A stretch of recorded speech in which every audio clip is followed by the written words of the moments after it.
If you don't have many floral stamp sets, then today's technique is perfect for you.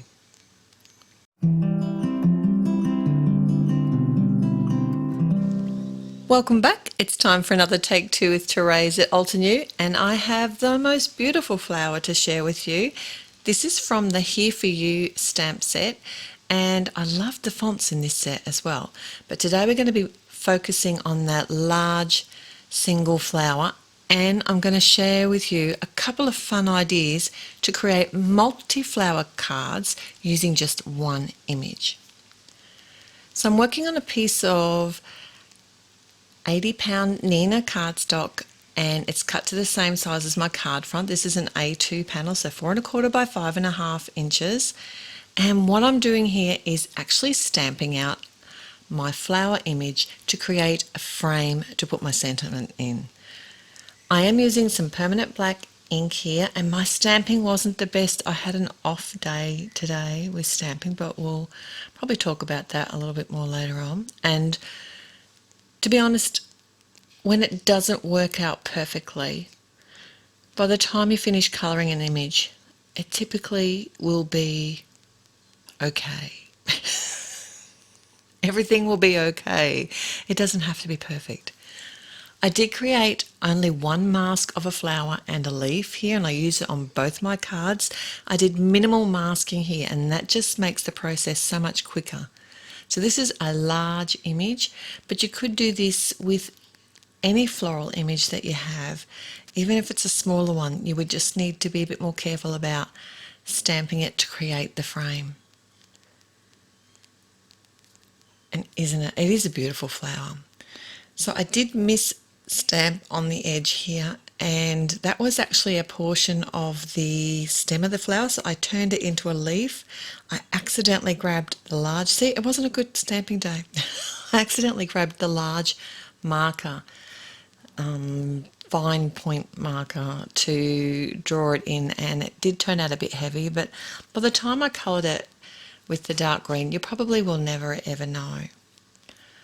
So I was using my artist markers today, and that's why I wanted to use the permanent black ink here, because I know it's compatible.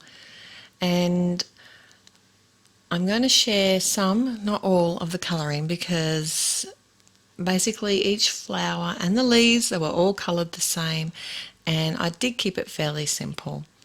I will list all of the colours and all of the stamp sets and products that I used. They'll be linked in the description below, and they will also be at the blog post, which will be linked in the description below as well. So I'd like you to let me know, what is one of your favourite tricks to using a multiple image on a card? Doesn't have to be a flower, but what do you like? Do you like to do a card that has like more of a geometric design? Maybe you like to cut circle windows and repeat an image that way. There is so many different ways that you could do this, or maybe you like to colour them, have the same image but colour them different colours. It does make it look different. Today I did stick with the same colours for both of my card designs, but that's just because I like it to be all matchy-matchy. But this would have looked just as beautiful had I chosen 2 or 3 or 4 different colours for these flowers. So I am actually creating a bit of shadowing on these petals here. They are fairly non-realistic, really, as far as a lot of the flowers go that Altenew do. They're typically more real. These ones can be used either more realistic like I'm doing here, or you can sort of just do a solid colour. You could also do some stamping onto coloured cardstock and do some paper piecing. These flowers would be beautiful for that as well. When I'm doing my shading, I like to actually add my layers of the artist marker, come back in after I've done my initial blend out and add the darker colour again and not reblend it.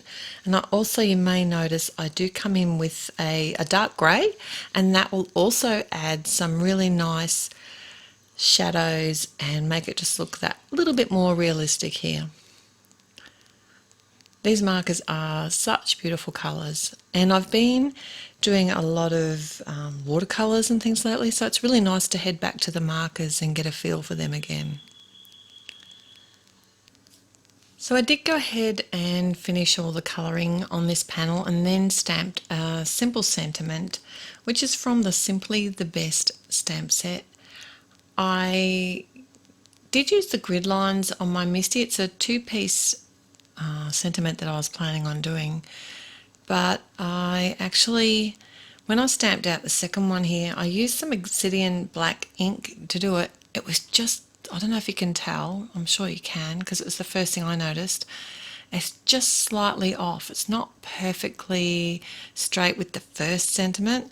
So here's the way I got around fixing that. I drew a line in between the two sentiments, which I planned on doing anyway. It was still looking a little bit off. While I was thinking about what to do, I attached it to the front of a side fold card, and I decided to add a heart enamel dot, and this is from the Essentials Black and White enamel dot set. I initially used one of the small hearts but wasn't so keen on that, so I did come in and add a large heart, and I set it right at the end of that fine line marker line that I'd made there, and I think that just did help level it out with the eye. Let me know. Do you think I saved it, or does it still look really crooked to you? I didn't want to start again, and I didn't want to cover up the flowers. That was the other option. I could have stamped and covered up, done like an oval sentiment and set it up in the middle, but I didn't want to do that. Anyway, let me know. All right, so my second idea today is to create my own garden bed of flowers. So what I mean by that is I'm basically going to stamp my flower repeatedly across the lower portion of the card. I am going to fill most of the, this is an A2 Nina 80-pound cardstock panel again, but I am going to fill most of it with flower images. So I did need to mask off the image that I wanted to be at the front, which was the one where I've faced the flower on kind of an angle and down near the bottom portion center of the panel.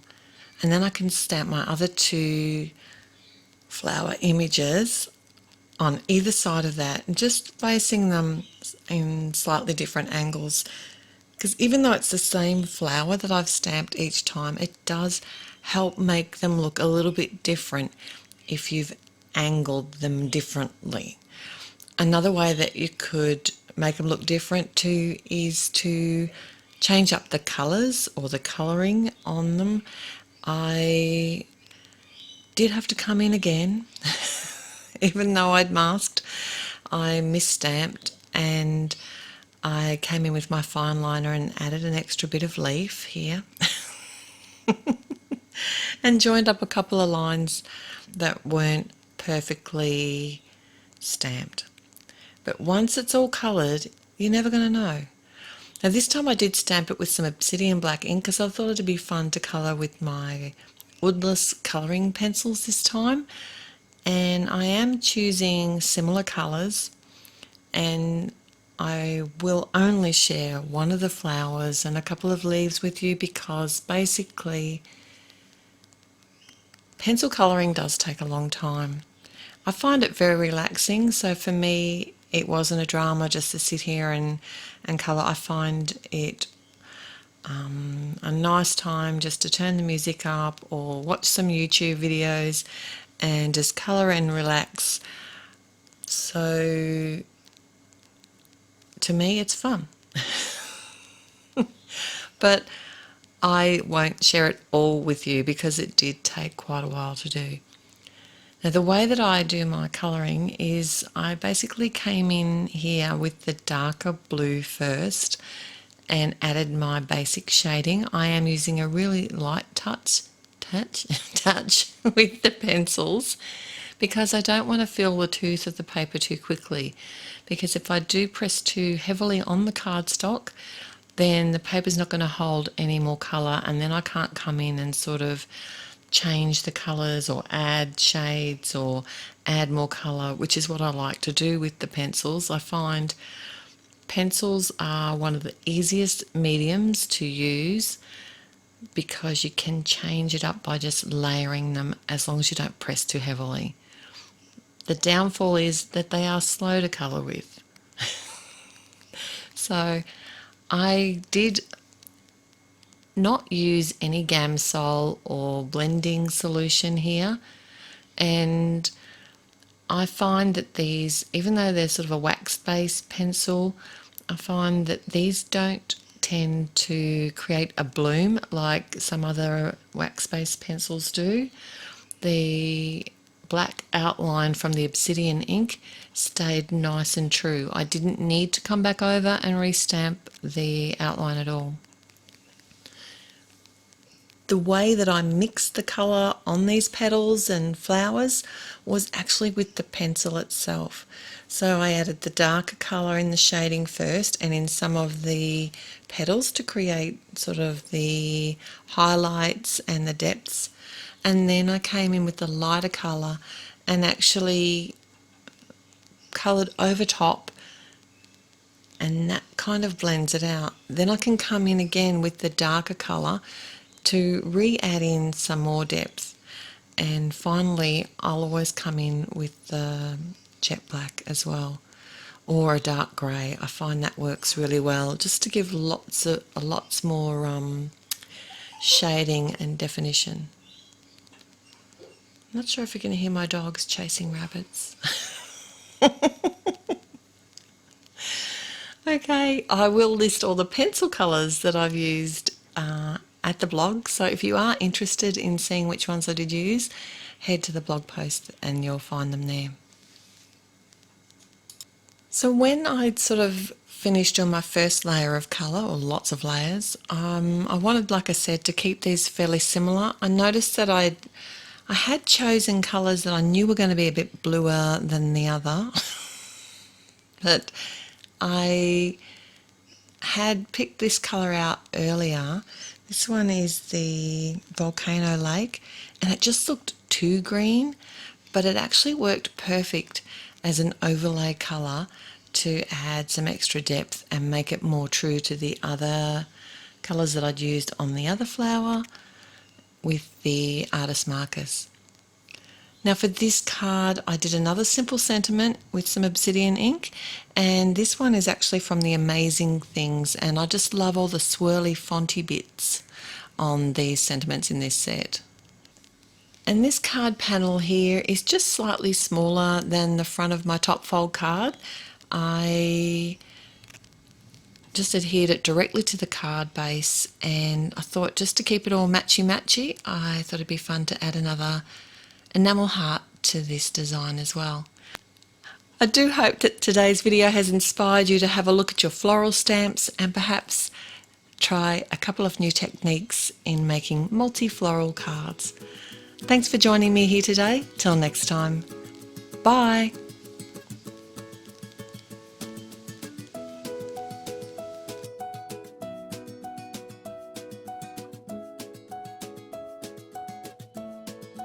Hello crafters, Jen here.